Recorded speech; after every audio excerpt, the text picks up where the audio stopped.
네, 경제 현안을 좀 쉽게 풀어보는 시간, 경제 읽기 시작하겠습니다. 오늘도 다양한 경제 이슈들 김대호 경제학 박사와 함께 짚어보겠습니다. 어서 어서 오십시오. 오세요. 네, 반갑습니다. 예, 1월 소비자 물가 2.8% 올랐다. 이게 뭐 6개월 만에 2%대 상승률이다 이렇게 나왔는데 그러면 어떻게 판단해야 되는 거예요? 물가와 비교했을 때 적당한 수준인지 지금 상황이 어떤 거예요? 네, 1월 달 우리나라의 소비자 물가 지수, 흔히 CPI라고 그러는데요. 네. 이게 2.8% 전년 동기 대비 오른 것으로 나타났습니다.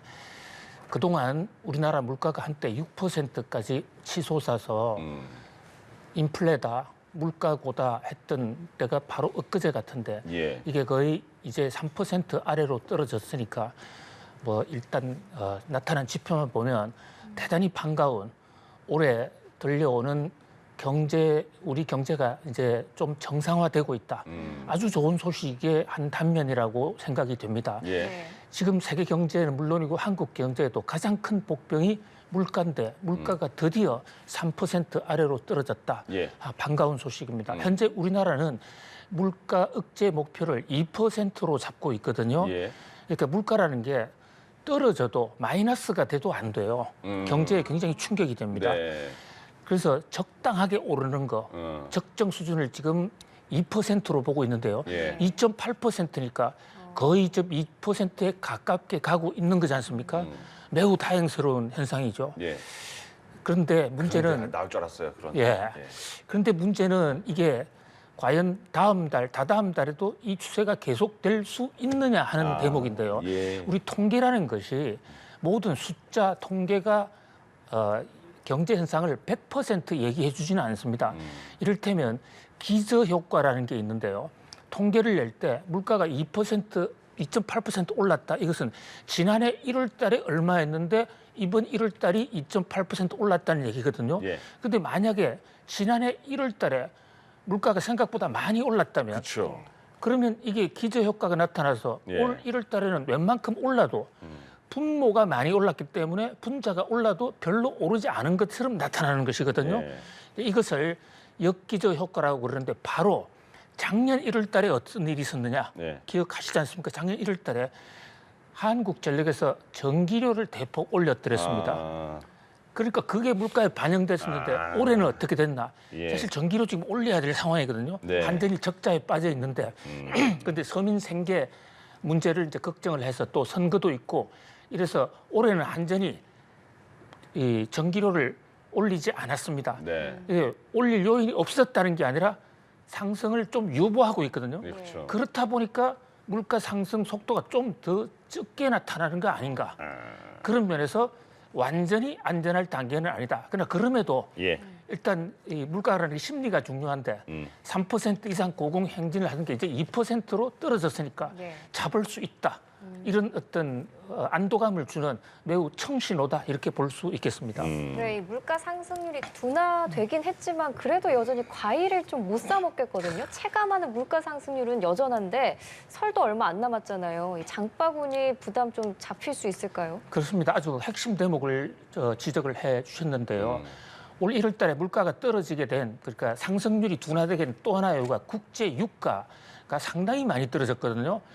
그러니까 우리가 해외로부터 도입하고 있는 두바이 원유라든지 이런 게 떨어지면 물가는 사실 2.8%가 더 상승률이 낮아야 되는데 그렇지 않은 이유가 지금 농산물, 이른바 신선식품이라고 하는 사과, 토마토, 파 같은 것은 무려 60%나 올랐습니다.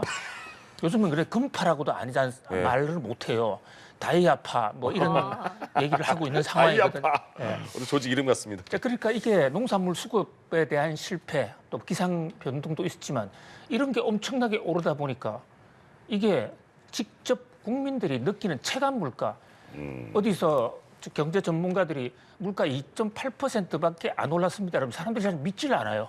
먹고 사는 이런 생활 물가가 뭐 2배, 아니 그러니까 1.5배 이런 식으로 올랐다.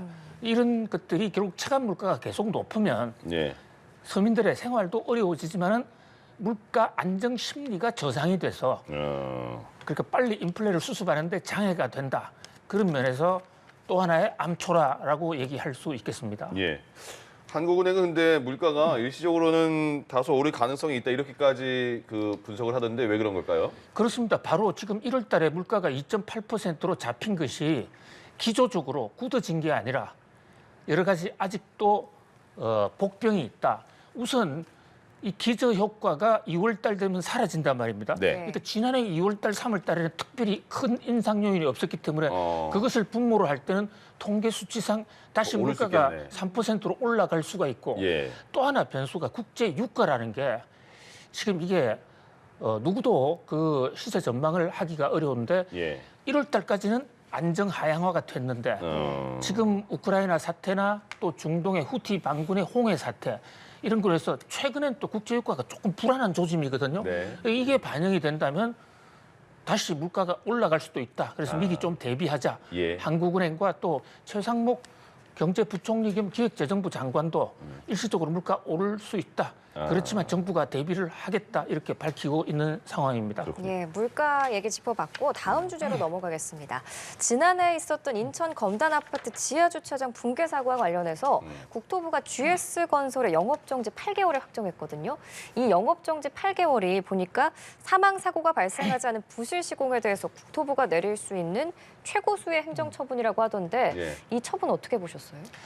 예, 지금 순살자의로 한때 세계를 정말 놀라게 했죠. 그러니까요. 예. 그러니까 통닭, 닭에만 뼈가 없는 통닭이 있는 줄 알았는데 네. 건물에도 철강을 쓰지 않는다. 이것은 상상하기 어려운 그러니까요. 정말 안전인데요. 말이 큰 안 되죠. 재앙입니다. 우선 결론부터 말씀을 드리면요. 사람은 실수를 할 수 있기 때문에 네. 건물을 짓다가 무너졌다. 이러면 지금의 행정처분 8개월이 과하다 할 수가 있겠지만 예. 이것은 알고도 빼먹었다라는 지적을 받고 있는데 그게 만약 사실이라면 미국이나 유럽 같은 데서는 영업 정지가 아닙니다. 집에 가는 겁니다. 그냥 회사 공중분해입니다. 그렇죠. 그래서 제가 최근에도 국토부 고위 관계자들하고 만나 보니까 이분들도 이런 회사 한국에서 없애버려야 예. 그래야 국제적인 신용도가 올라가고 또 다른 회사들도 정신 차려서 철강 빼먹지 않는다. 그렇죠. 순살은 통닭에서만 있어도 충분한 거예요. 예. 그런데 우리나라 현행 규정이 그 영업 정지밖에 할 수가 없다는 겁니다.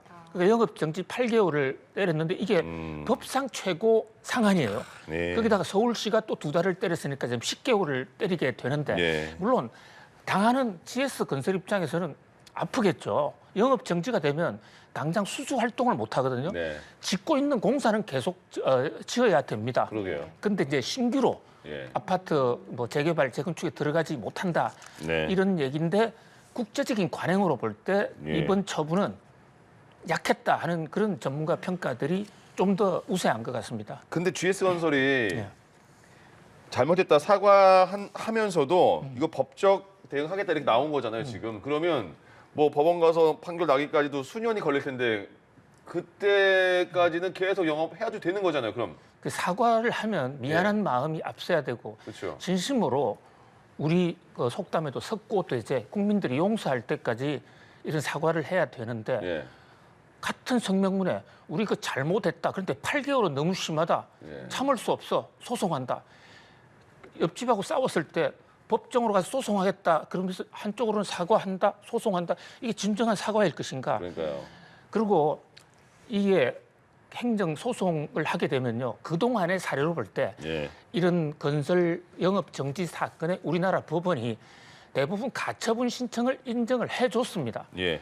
그러니까 영업 정지가 됐지만 법원이 가처분을 인용하면 그날로부터 다시 영업할 수가 있습니다.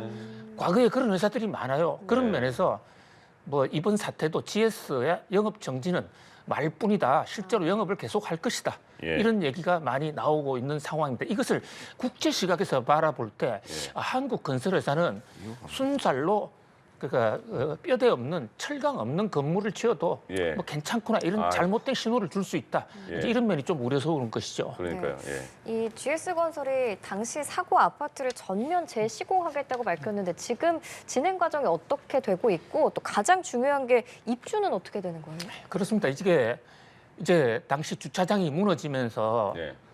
그 신상을 조사해 보니까 뒤늦게 이제 철강이 빠져 있다. 그리고 철강이 빠져 있다면 사실 그 아파트 전체도 사람들이 불안해서 살기가 좀 맞죠. 어렵지 않습니까? 예. 우리 집은 빠져 있지 않냐. 그래서 자다가 꿈에도 뭐 철강 없는 순살이 돌아다닐 뭐 예. 그런 지적도 나왔었어요. 근데 이 대목과 관련해서 GS건설은 신속하게 예. 그래 전부 다 짓겠다. 아, 그렇게 한 것은 뭐 대단히 전향적이고 책임 있는 건설사 입장에 GS가 LG의 원래 핵심 계열사였거든요. 예. 원래 LG 건설이었죠. 그런 면에서 뭐 상당히 그 전향적인 조처로 받아들여졌는데 예. 문제는 예. 거기 들어가려고 했던 사람들은 어떻게요? 계획이 있었잖아요. 예. 네. 그 계획대로 못하게 되니까 그러한 심리적 타격 또 경제적 타격이 적지가 않죠. 예. 그래서 지난해 원희룡 국토부 전 장관이 직접 중재를 해서 네.